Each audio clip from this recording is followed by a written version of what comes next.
Hey kids, the Mr. Fly here, hope you're well. I'm out today again on the KTM 790 Adventure R, and I thought now I've been riding it for a couple of weeks, it's high time I gave you my top 5 things that you need to know about the bike before you buy the machine. So if you're interested in this machine, stick around and stay tuned.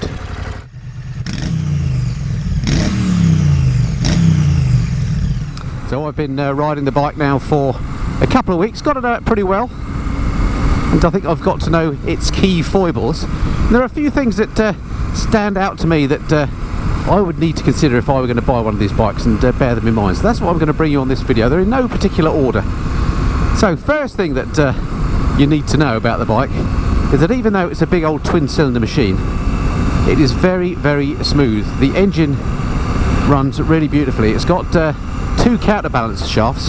The KTM wizards have done some magic on it, and even though it's a big old, you'd think it's a big old lumpy twin cylinder machine, it's really smooth. Even at low speeds, here I am in a 30-mile-an-hour zone. What I mean, third gear, absolutely no complaints whatsoever. It's a beautifully, beautifully smooth engine.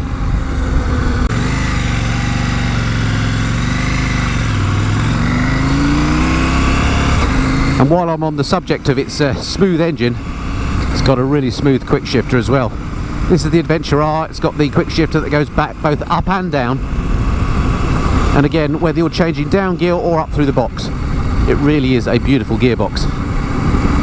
It's one of the better quick shifters that I've come across. So that's the first great thing about the bike. Really, really smooth in many respects.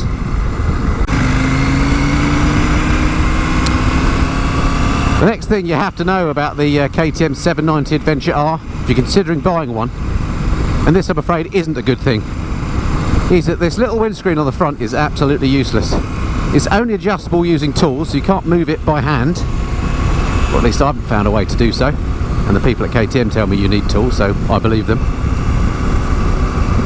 And not only that, it's absolutely no good at all for keeping wind blast off you. Here I am, I'm only doing 36 miles an hour on a back road, so it's fine at this sort of speed, no issue at all. But when you get on faster roads, once you're up at motorway speed, 70 miles an hour, the buffet you get on your head is absolutely unbearable. It's the worst I've ever had. Particularly in this helmet with the peak on, I get this buzzing interference that gives me a headache, it makes my vision blurred. It's absolutely awful. It's the worst bike I've ever been on for that. And I put that down to that windscreen. Luckily it's easily fixed. You can spec the Adventure R with the screen of the standard Adventure, which is much bigger, and I'm sure you wouldn't then have that effect. But that's the second thing you've got to know if you're thinking about the Adventure R. Don't go with the small screen unless you're a dedicated off-roader and you need to move around the bike. The next thing you need to know about the machine, if you're thinking about buying one, is that the tune on this engine has been fiddled with from, say, the Duke 790, which is a very fast machine. This isn't a slow machine by any means, but the engine tune on this is very much more grunty at the low end. I personally think that's a good thing, because I think it's much more usable having the power in the sort of 0 to 70 miles an hour regime. Once you start to get into silly autobahn speeds, it does run out of puff, which you don't suffer so much from on the 790 Duke, which is the same engine, and that's where the tune is different. So it's just something to be aware of. If you've ridden the 790 Duke and you get on the 790 Adventure expecting it to feel the same, the engine does feel quite different due to that different state of tune.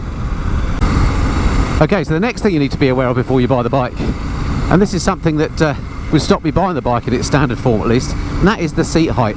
The seat height on this is 880mm. It's a very tall bike. There's not an awful lot of give on it when you jump off up and down on the bike, even though it's got massive suspension travel. The standard bike has a seat height of something like 830, and there's much more adjustable. It's much more adjustable, that seat, as well. On this one, I'm 5'8" and I have a 32-inch leg, and I can barely touch the ground. I can just get my tiptoes on the deck. Let me show you as I come up to this junction here.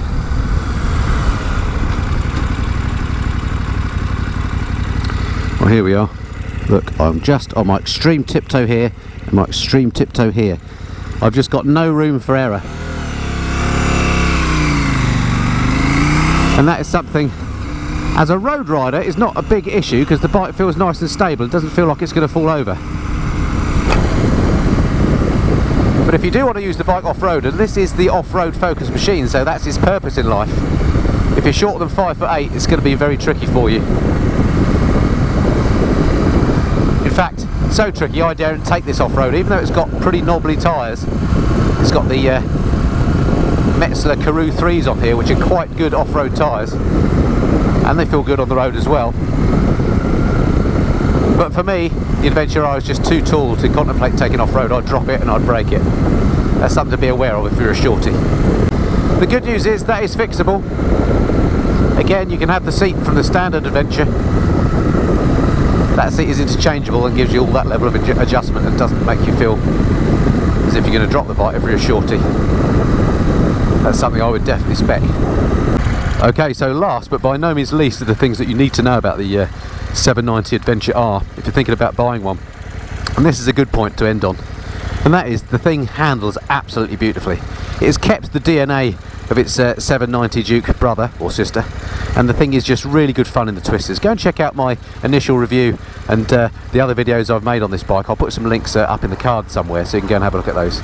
It's really light handling, and that's partly because they've done very clever things with the centre of gravity. They've put the fuel low down. The fuel tank is low down underneath the bike at the front, and that means when you're riding it through the twisters, it is super agile.